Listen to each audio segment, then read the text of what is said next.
As Shoshana Zuboff puts it, AI engagement maxing algorithms are indifferent to whether the engagement leads to social benefits or just straight up compulsive behavior. It just wants more of it because that means more data for tailor-targeted ads. It's commercialized how we respond to its very own imposed afflictions. The anxiety, the precarity, the loneliness that have less to do with your ability as a person and more to do with the historically high economic inequality, out of control housing and living costs, and a general precarity with smaller and smaller social safety nets. And of course, bullshit jobs. If you just optimized a bit harder, the gap might close, but it won't. This gap isn't produced by a lack of competence. It's produced by 40-odd years of policy choices, things like affordable housing, public education, healthcare, and public spaces and job security. As the queen of neoliberalism, Margaret Thatcher, put it, there is no such thing as a society.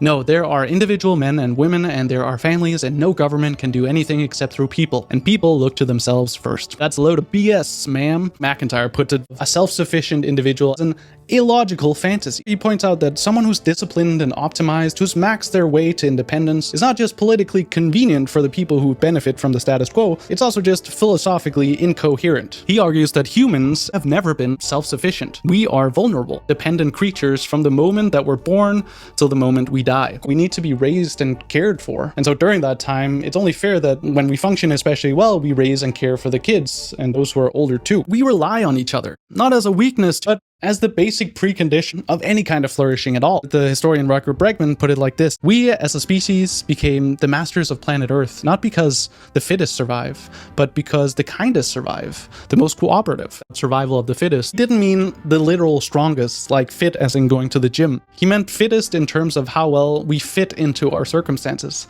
like how well we adapt. And that's a pretty crucial difference that conveniently quite often gets misunderstood. As Beckert points out, Darwinism has historically been used to justify the, quote, antagonism between capital and labor. Those who benefit from an unfair system use the argument that social differences are the result of, quote, a process of natural selection as certain and rigid as any other part of the mechanism of the world. A system that produces anxiety, precarity, loneliness, and so on, and then sells a convenient but bogus solution. One, the cause of these anxieties is often systemic. Housing regulations, wealth taxes, platform regulations, investing in public healthcare and infrastructure, etc. To address the anxieties imposed by these things, we need to change the things themselves. Voting, organizing, pressuring politicians, and so on. And two, even if the problems, the anxieties are personal, well, making everything about you and your routine and becoming hyper-competent and optimizing, well, that just misses the point completely. We can be more aware of the effects of this kind of hyper-competent, individualized marketing, not to achieve spiritual hyper-competence, but to learn to recognize and then to let go of the notion that it's all our own responsibility. We can begin to see how truly interdependent and connected we all are.